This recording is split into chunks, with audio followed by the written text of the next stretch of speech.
Gehila over there. And in the 70s, or late 60s, early 70s, he was going through a little bit of a crisis in his personal life.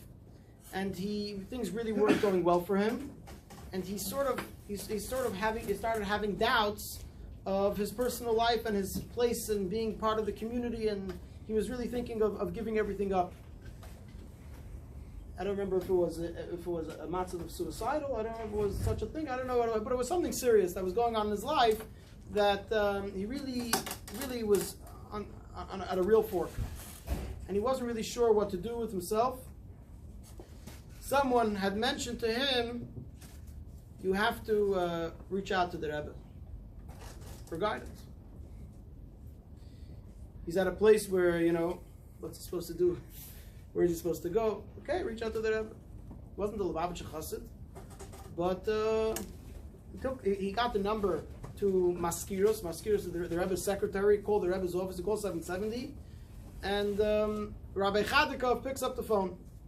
Rabbi Chadikov is the Rebbe's chief of staff, the Rebbe's secretary, and the Rebbe says yes. He explains what he's asking. He really doesn't know where to go from here, and he's really at a place where he's really thinking of totally taking a different path. And if you can ask the Rebbe where he should go forward, how we should go forward, what, when, where. So Rabbi Chadikov says, "Okay, wait on the line." A few minutes later, he comes back on the line, and Rabbi Chadikov tells him, the Rebbe told me that you should go to someone that lives in Baltimore, and his name is Weinreb. He's listening, and he made as if he didn't hear. He says, "No." He says, "Why? I didn't understand." So Chadikov says it again. So he tells him, he says, "The Rebbe told me that you should go to someone that lives in Baltimore. His name is Weinreb." So he tells Rabbi Chadikov in Yiddish, he says, "Ich heiss Weinreb." He says, "I'm Weinreb." So the Rebbe was on the line, and the Rebbe says, "Soll Farbrengen sich allein." So they'll let him ask himself. He shares the story. He says that moment changed his life. When he hears those words, the Rebbe says, let him ask himself. He realized at that moment that in essence, Hashem gave him the right koyach, the right strength that he needs to be able to reach into himself, take the courage, recognize what's really true, and most of us, that we all are sometimes in such situations, we always know what's the real truth. It's not always do we want to listen, but we really deep down we know and Hashem gives us that koyach, and the Rebbe gives us that koyach, and says, you can do it. You can go ahead. You can make that leap. You can do that jump. And he says, from there, I took on new initiatives, and today he's a Rav, and a big person. He says he credits the Rebbe. For what? For giving that koyach, for having that koyach. And that is sometimes that is what the Rebbe gives us when we connect with the Rebbe. The story, like the story with all the big swimmers are called to a contest. Who can swim across this lake? The top swimmers come together. Who can swim across the lake? Everyone comes to the lake, and all of a sudden they come there. Whoever wins will get a big prize, massive gold medal, whatever it is. You'll win the award of the year. And the top swimmers come to this lake, and when they come, they realize it's not so simple. They thought it was just the distance. They have to swim to the other side. All of a sudden, they see some sharks swimming in and out, and there's some dangerous creatures in the water. Ooh! All of a sudden, no one wants to go in, and everyone's scared. And then there's one person. Everyone's looking. Everyone's waiting. Everyone traveled to be here at this moment. And all of a sudden, everyone hears splash, big splash. They look, someone jumped in. and he's swimming, and he's sweating, and he's working, and he's going and going and going. Everyone's frightened, but they're cheering him on. Go, you know.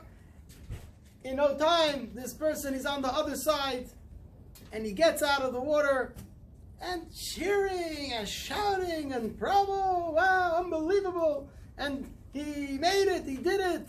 And they're standing with the gold medal in front of him, and the news is there. Everyone's taking pictures of him and hugging him and this and that. And he's huffing and puffing, he just got out of the water. And the news is saying, what gave you the courage to do such a thing? Everyone's frightened, the top swimmers. How did you? He's huffing and puffing, he's trying to catch his breath. He says, I have one question. Who pushed me in? Sometimes we need that little push. We need that Rebbe push. We can be victorious. We can be successful. We can be way more than we think we can be. We got to be pushed in a little bit. And with that, I want to say l'chaim. L'chaim, l'chaim. L'chaim. We should push ourselves. We have to push ourselves sometimes to be who we really want to be. And when and sometimes we have to take the time to know and to think and to realize what it's all about. If it's to learn a little more, to learn some more Torah, if it's to be mahader in another mitzvah, there's always room for growth. That's the beauty of Judaism. That there's no limit, there's no end. So l'chaim, l'chaim. We should take that strength from Gimmul Tammuz and to bring it forward, to make ourselves new people, Hasidim of the Rebbe. L'chaim, l'chaim.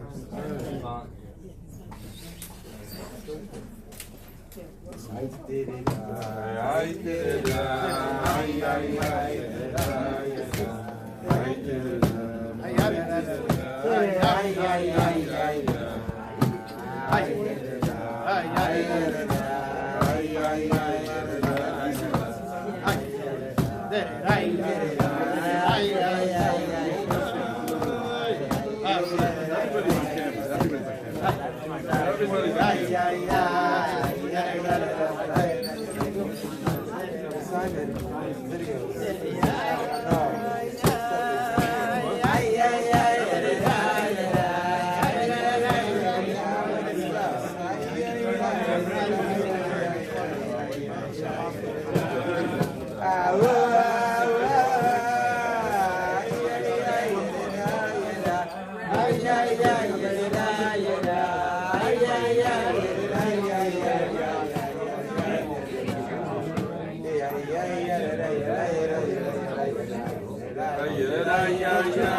There's a Maisa Mechassid the Alter Rebbe. His name was Rabbi Chiel. Rabbi Chiel was a Chassid of the Alter Rebbe, and he came to the Alter Rebbe for a private audience to the Chiddush. Come to the Alter Rebbe, such an opportunity. We read in a Yom Yom the way Hasidim used to prepare for a moment to be with the Alter Rebbe. They would spend years just to have that moment. It's a very, very special time. Those of you that have experienced the Chiddush with the Rebbe, you could all share that moment. You walked in and it was an unbelievable experience. Just a moment. So Rabbi Chiel had this moment with the Alter Rebbe. Rabbi Chiel had a hard time physically, struggling with parnasa, with health, and with many other things. And he asks the Alter Rebbe, he has this opportunity. He asks the Alter Rebbe if he can bless him with success, everything he needs, health, business. He should have enough money to give tzedakah and support all the Jewish organizations, and especially Koil Chabad, the Alter Rebbe. And the Alter Rebbe looks at him and becomes very, very serious. The Alter Rebbe starts telling him that I want you to know that your neshama is a gilgul from a yid that lived 500 years ago. Person's listening. Alter Rebbe was very serious. Alter Rebbe tells him that your neshama, the person that lived 500 years ago, your neshama was in that person's body. He lived a life with a lot of gashmis, with a lot of wealth and a lot of physical pleasure. But has been never granted entry into Gan Eden, into the world to come, because he didn't have a life of meaning and purpose and a real meaningful life. And because of that, his neshama, his soul, has been wandering around. Finally, the neshama was given, his soul was given an opportunity to be able to be brought back into this world, to have the opportunity to experience some inspiration, some meaning in life. The Rebbe turns to him and says, The neshama has been waiting for 500 years. 500 years. And that's what they're going to ask. They should have some more money.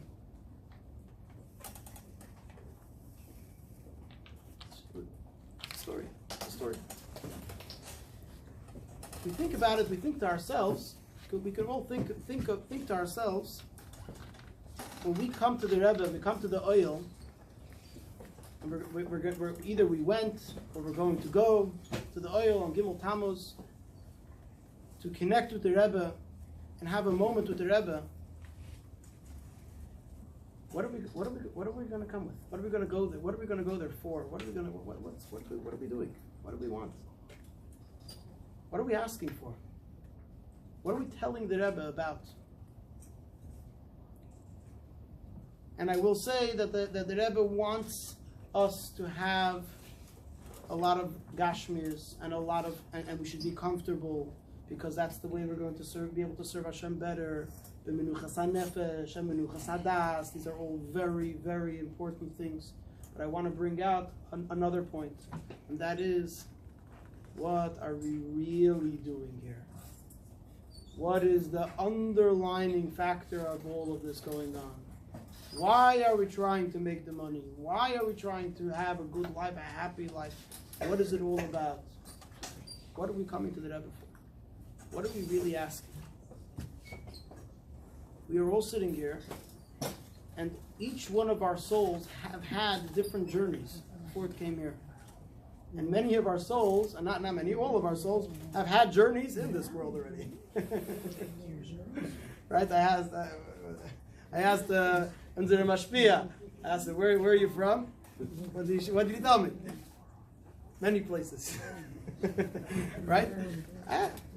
Many places.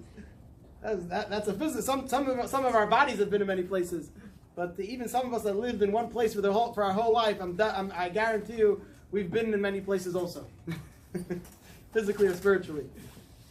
Every day is a whole new place, a whole new journey. And the shaila is the question we ask ourselves: what do we really want? What is our true purpose? What are we asking the Rebbe for? What do we want to connect? What are we connecting to the Rebbe for? What are we connecting? What's this all about? There's a famous story that we all know, many of us know, of a chassid again of the Alter Rebbe. His name was Rabbi Shmuel. He was a character, a very, very holy, special Jew, but he was a real character. The Alter Rebbe shared a Hasidic discourse, and he was on fire. On fire.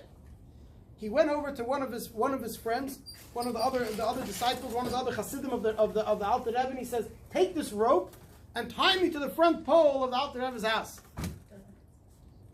Some of us know the story. And he says, "What in the world? Are you nuts? Are you crazy? What, you fell off your mind?" He says, "No, it's very simple.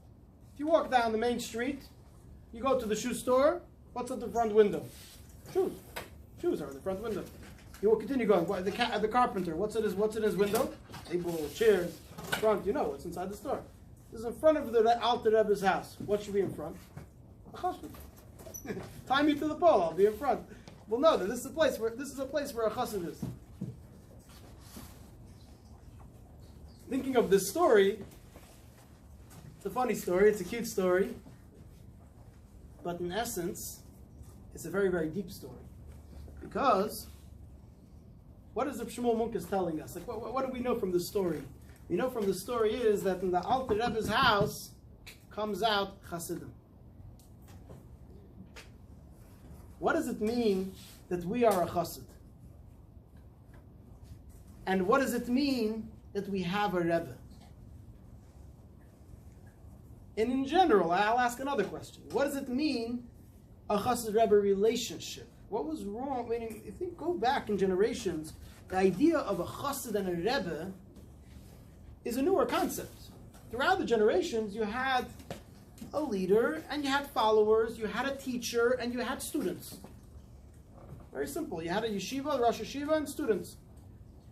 The Rebbe teaches us something. Why is that any different than any teacher that teaches us something? It's called Rebbe and Rabbi and Talmud. Rebbe, Talmud, teacher, student. All of a sudden comes Chassidus, and the terms change. There's a Rebbe and then there's a chassid. And if you look a little deeper, there's something else that's funny within this term. Look at the Gemara. Look at the simple books. You know, what is a Rebbe? A tzaddik. A tzaddik, and then you have a chassid.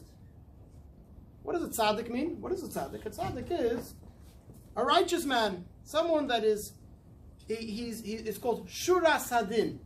Shura Sadin means he's on the straight path. It's a tzaddik. Perfect. What does the Gemara tell us about a chassid? What's a chassid? Lifnim Mishur Sadin.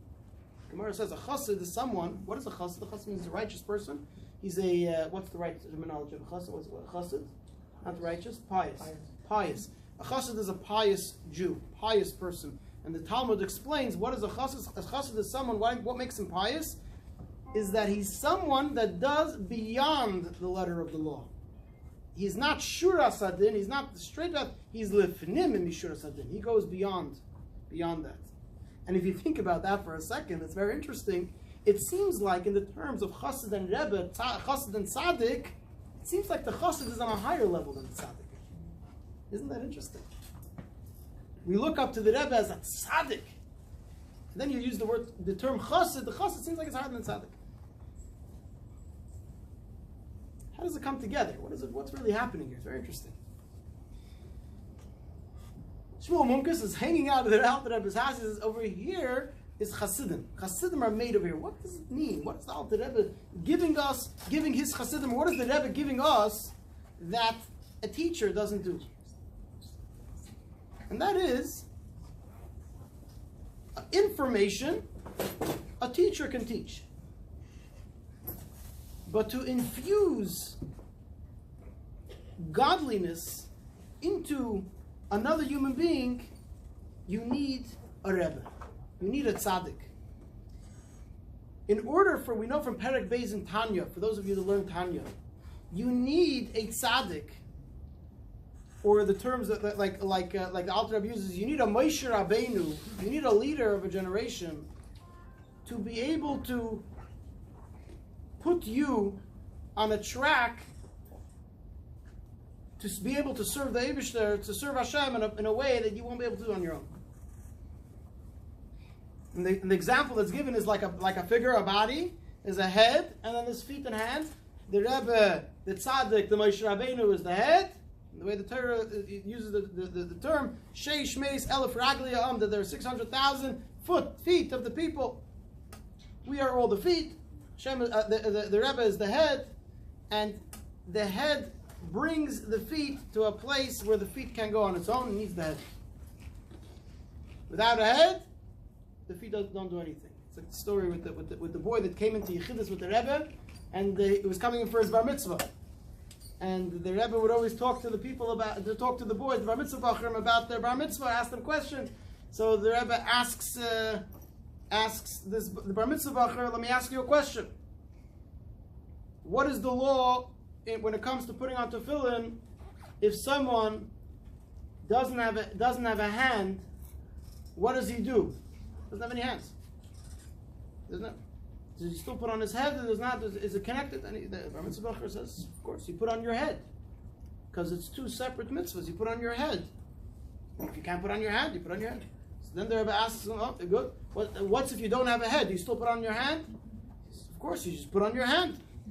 And then he catches himself and he says, you don't have a head, the question doesn't apply.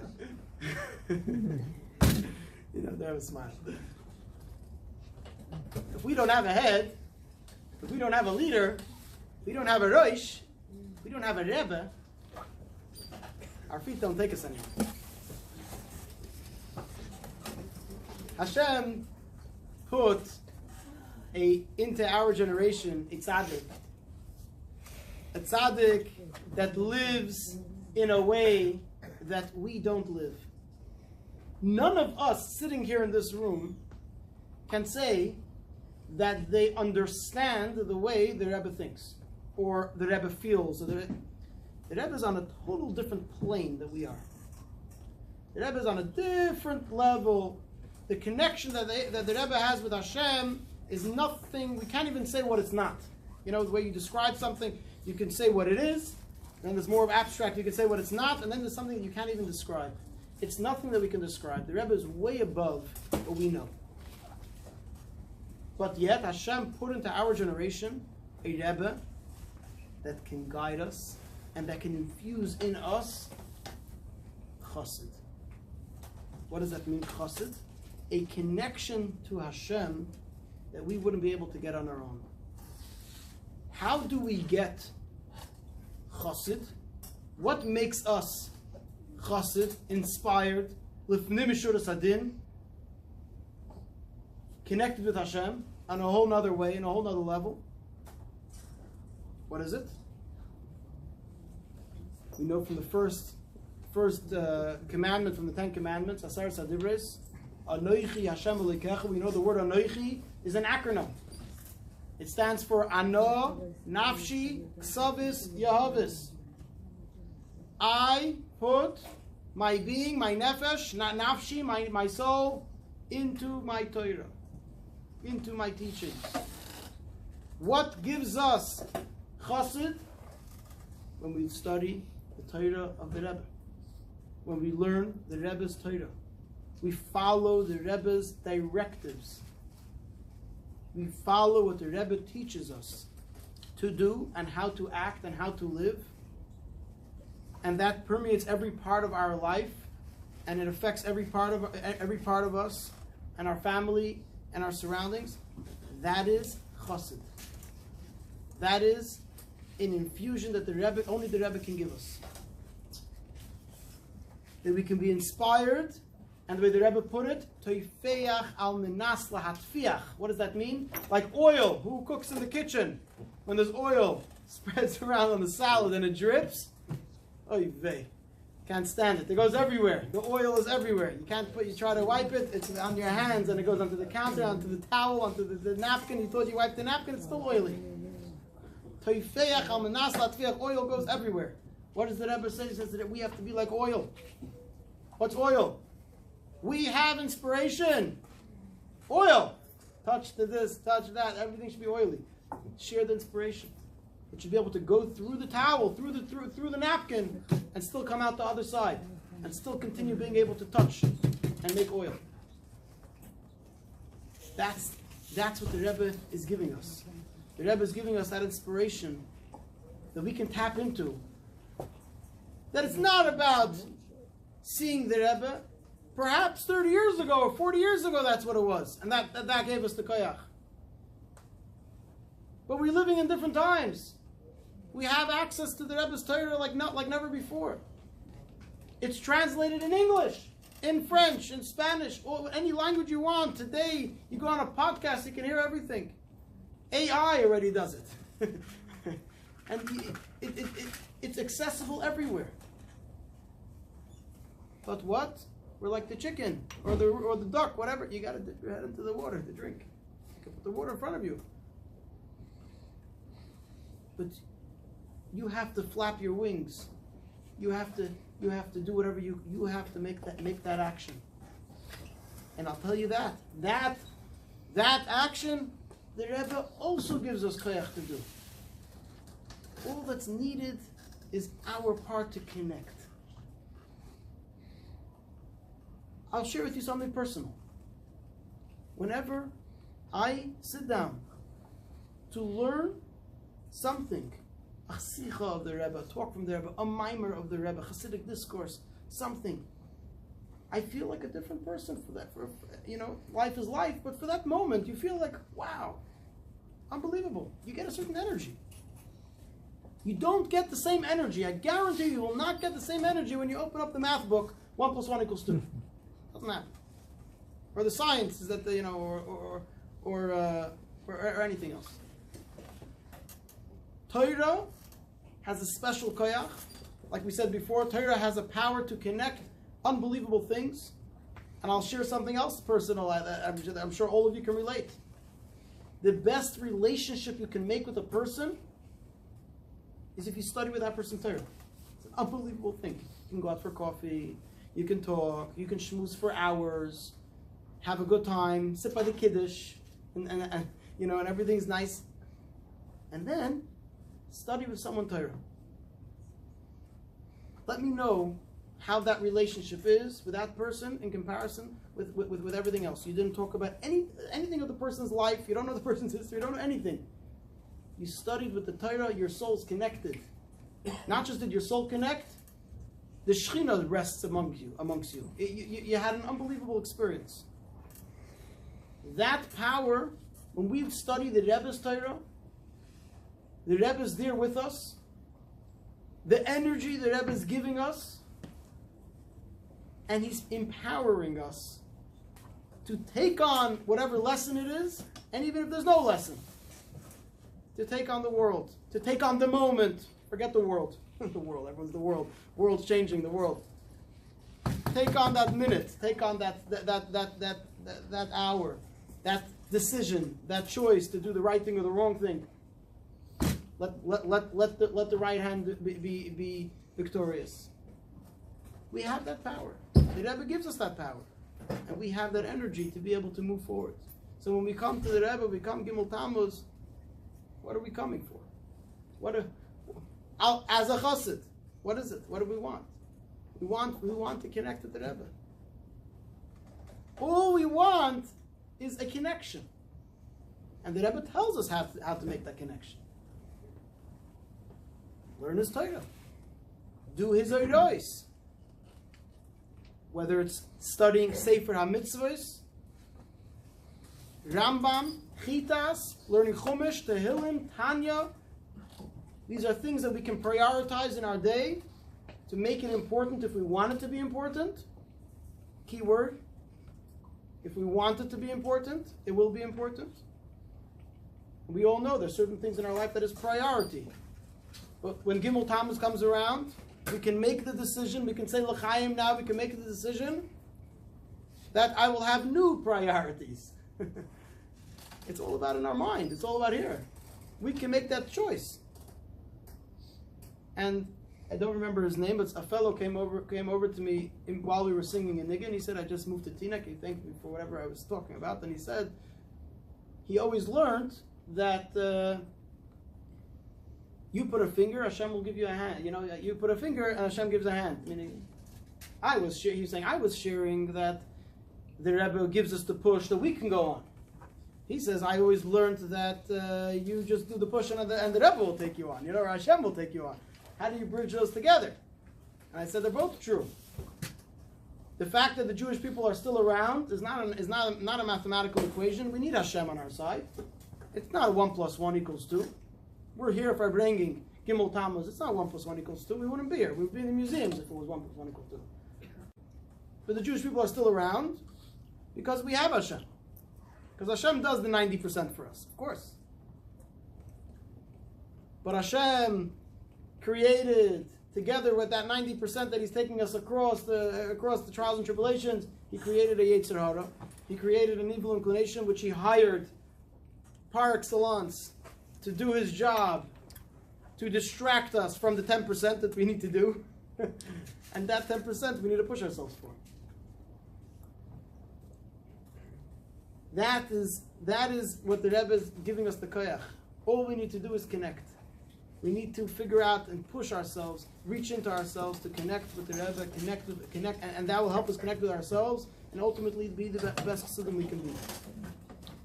And with that is what the Rebbe is to us. A chassid is to go beyond ourselves, to push ourselves, and the Rebbe, only the Rebbe, as a tzaddik, is the ultimate shura sadin, is the ultimate straight path that is directly connected with Hashem on a whole different level than we are, to be able to give us that koyach, that we can be able to be more than we can be. Lifnim in shura sadin. So yes, if you put them on the same level, it looks like the chassid is on a higher level. But if you understand it, what a Rebbe is, and what a Rebbe is to us, only a Rebbe can give us that koyach that we need to be able to move on forward, because of the Rebbe's shaykhs with Hashem. You need that straight path that the Rebbe can give us. Thank you. We have that strength. We have that within us. the fact that we are just Jewish people living here. The Rebbe thinks about us. The Rebbe knows everything about us. And what does the Rebbe want? The Rebbe wants us to reach out. The Rebbe wants us to reach out, and like that individual shared, the Rebbe will take your hand. The Rebbe will give you the strength that you need. There's no question that we can only go where we need to go with higher powers. Because that's what the Rebbe is all about. There's a famous story, a beautiful story, which really summarizes, sums this up into a sentence that the Rebbe shared, and that was there was a fundraiser for Chabad for Taim Chetmimim. His name was Rabbi Yossel Weinberg. Rabbi Yossel Weinberg. He was a fundraiser, and he was in touch with many big wealthy people that would give him a lot of money for Taim Chetmimim, for the yeshiva in 770. One day he gets a call, 2:30 in the morning, from a very close friend of his. It was a big philanthropist. He was a big wealthy individual. He would give him a lot of money. It was very dear to him. He calls him and he says, I have a terrible news to share with you. Something happened with my son, a whole story. I need to get a blessing from the Rebbe urgently. Rabbi Yossel Weinberg springs out of bed, puts on his clothing, jumps into the mikveh quickly in order to be able to run to 770 to go and see if the Rebbe is still there. 3 o'clock in the morning, whatever time it was, 2:45, however quickly went. And the Rebbe would have yechidus to the late hours of the night, or sometimes to the morning. And he was hoping to be able to be, the Rebbe was there, who could put a zettel, he would put a paper into the, and the Rebbe would be able to see it. He comes to 770, huffing and puffing, and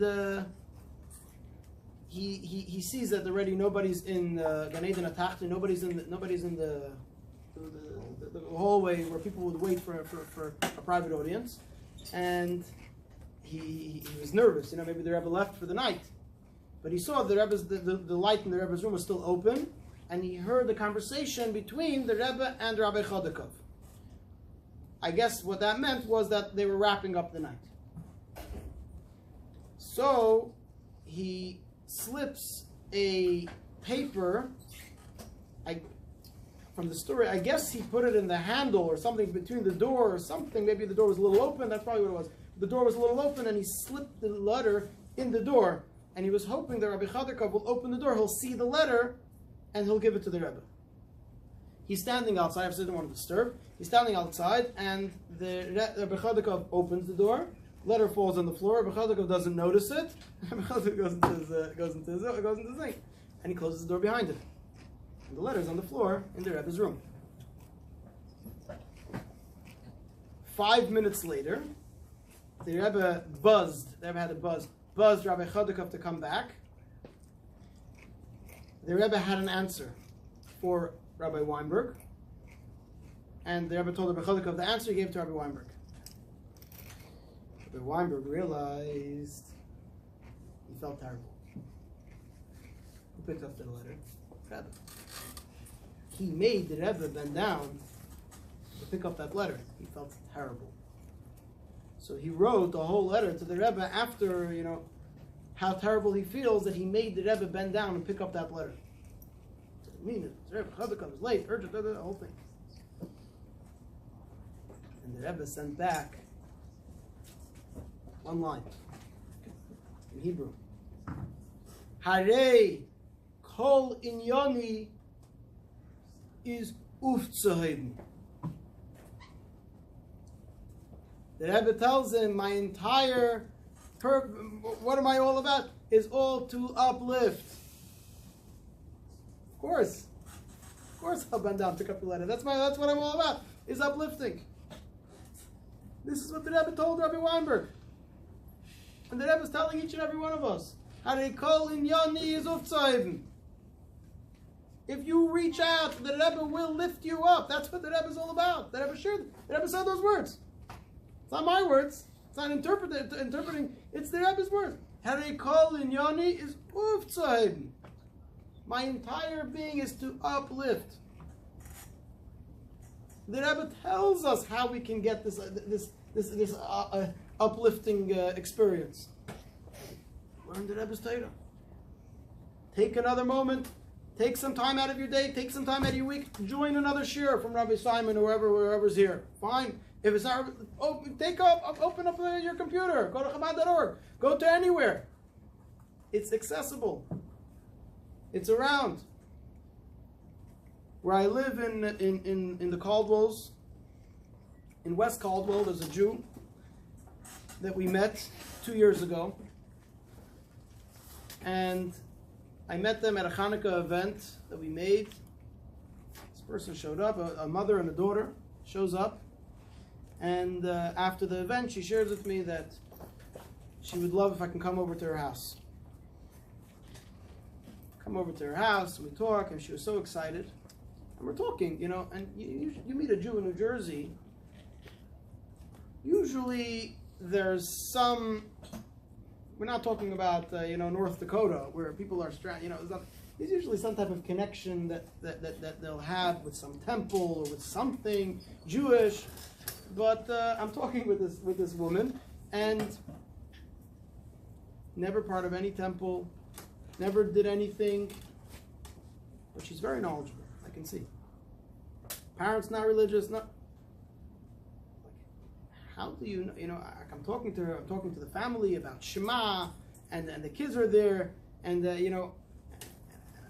tell them, you know what you say before you go to sleep. So the son types up, the older's like 17, 18, he tells me, he says, yeah, mom used to teach us something, that we ask forgiveness, from this world, the next world, this and that, and I'm looking like, what? Before you go to sleep, we say the Rebbeinu Shalom paragraph that he says, no Shema Yisrael, no nothing. So this is what they say before you go to sleep. I'm like, where in the world does he pick up this information? She says, listen, everything I know from Judaism, I don't go to any temple, I don't go to any classes, I know from Chabad.org. I look at Chabad.org, I see what the article, and I learn, and I teach my kids. And I read an article about this and how important it is to ask forgiveness before you go to sleep. And Is he taking you to say this? And I shared it with Rabbi Kogan.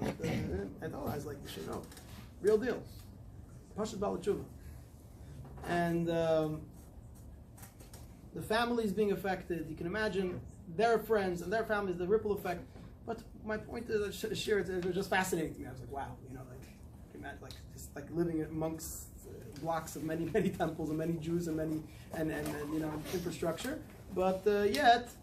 The bar mitzvah of her son took place in her living room with her and her son, and with from total so warm. So she wanted to make a bar mitzvah. So what she did, she had tefillin from her grandfather. She looked at Chabad.org how to put the tefillin. And tefillin. I was at night and I was whatever. Who cares? But and the daughter make a bas mitzvah in the living room. Them and the daughter. What did they bas mitzvah? This is so simple but pure, so pure. Today, the Rebbe's Torah is so accessible. We have to just reach out. My entire being is to uplift, to bring you to a place where you won't be able to be on your own, and I will be there with you, holding your hand, bringing your success, shining through all the hardships. The Rebbe is there with you. I saw on someone's status today, I can't remember who it was. It was on your brother's status, on Rabbi Kasowitz's, I think it's on his status, on his WhatsApp status. I was looking through some statuses, you can probably go on and you can see. There was some guy, I don't know who he was saying, but he shares, he says, Chabad is the most is the most needed. No. You're not friends with your brother? I didn't say me as a concept. It's not Rabbi Kassovitz. It's not Rabbi Kassovitz. It has to be someone else. False? Not Rabbi Kassovitz. Sorry. False alarm. Someone shares a 10-second clip of someone talking. Chabad is the most needed organization by the Jewish people. You know who it is? You know what I'm talking about? It's the most needed organization in the for the Jewish nation. Because without you, we won't exist. We wouldn't exist. It's a 10-second clip. I don't know where it's from, but just it's in my head. The Rebbe gives us the koyach. We have the koyach. We have to reach out. The Rebbe will pick us up, and we will be successful. We will be successful in our personal life, in our personal growth, physically, spiritually, emotionally, mentally, in every part of our life. When we come to the Rebbe wants to know everything about us. He doesn't just want to know the good stuff we do, he wants to know what we struggle with. And he wants to help us. And he will help us. We have to connect. We connect with the Rebbe. The Rebbe is our father. The Rebbe is our shepherd. There's a story that I heard this past Shabbos when we were Farbrengen upstate New York. Rabbi Yossi Gordon shared this story, beautiful story. How the Hasidim of the Tzemach Tzedek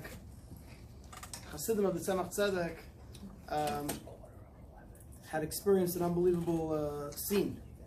Tzemach Tzedek called one of his disciples, one of his Hasidim, and he said, I want you to go to a specific town, go to the parrots of this town, and tell this parrot, he was an evil person, and tell him that it's about time that you do teshuvah.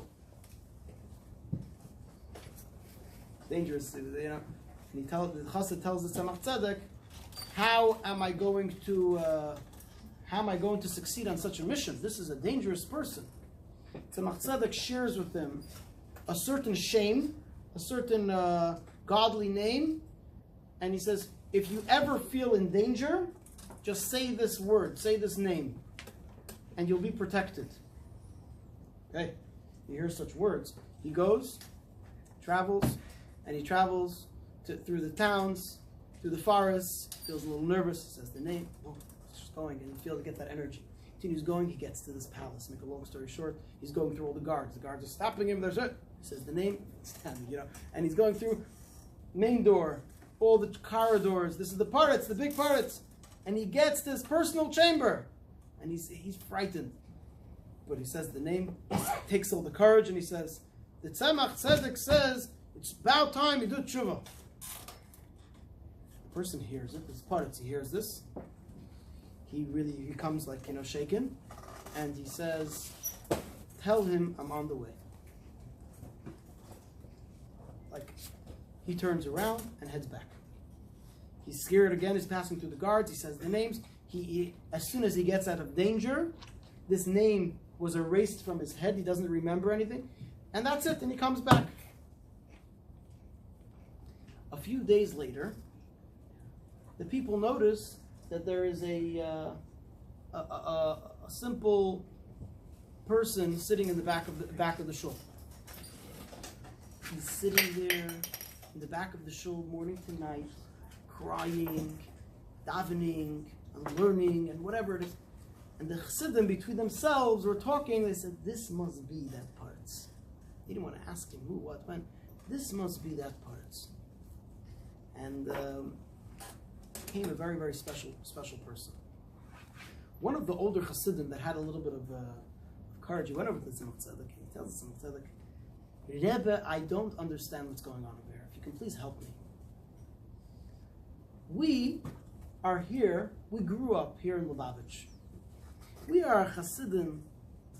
We are working on ourselves from day one to be better people, to serve Hashem better. And we try our best. We do what we can, We have our own struggles and we try.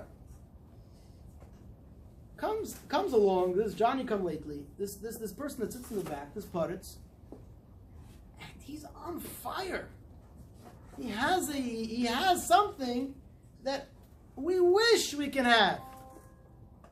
What's this all about? It's not fair. It's not fair. The Tzemach Tzedek tells this chassid, he tells him like this.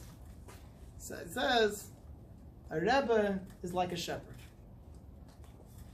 He has his flock that he always keeps close to him, and he's always around him, and he's constantly, they're around, they're good. But then sometimes there's one of the sheep, and they fall into a ditch. What does the shepherd have to do? Bend down, staff, schlep this sheep out of the ditch. So Tzedek tells him, says, why are you asking that you should be like that sheep, that they should schlep you out of the ditch? Why don't you ask me that you should be able to be that person that I sent to be able to get the person to get out of the ditch? Instead of being the person that has to be schlepped out, why don't you be the person to schlep other people out? This is what the Rebbe taught us. The Rebbe says you can choose two paths in life. Your neshama always wants to return. Your neshama always wants to return. You'll always be there. The question is, are you going to be schlepped out and have to have some bruises and to wipe the mud off you and to get back on the, or you'll be the person spreading the goodness and bringing those people that unfortunately had fallen and bring them back up? That's what the Rebbe wants from us. The Rebbe wants us to be able to spread goodness, to spread light, and be that person of inspiration for our surroundings. L'chaim, l'chaim. L'chaim, l'chaim. We should be real Hasidim, and what the key word over here is mikusharim. Mikusharim. Mikusharim means to be connected, to be tied, mikesher. Mikusharim to the Rebbe. We should be connected with the Rebbe in a real way. We should feel the Rebbe in part of our life, and we should continue learning the Rebbe's Torah and make it a priority. L'chaim, l'chaim.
Na na na na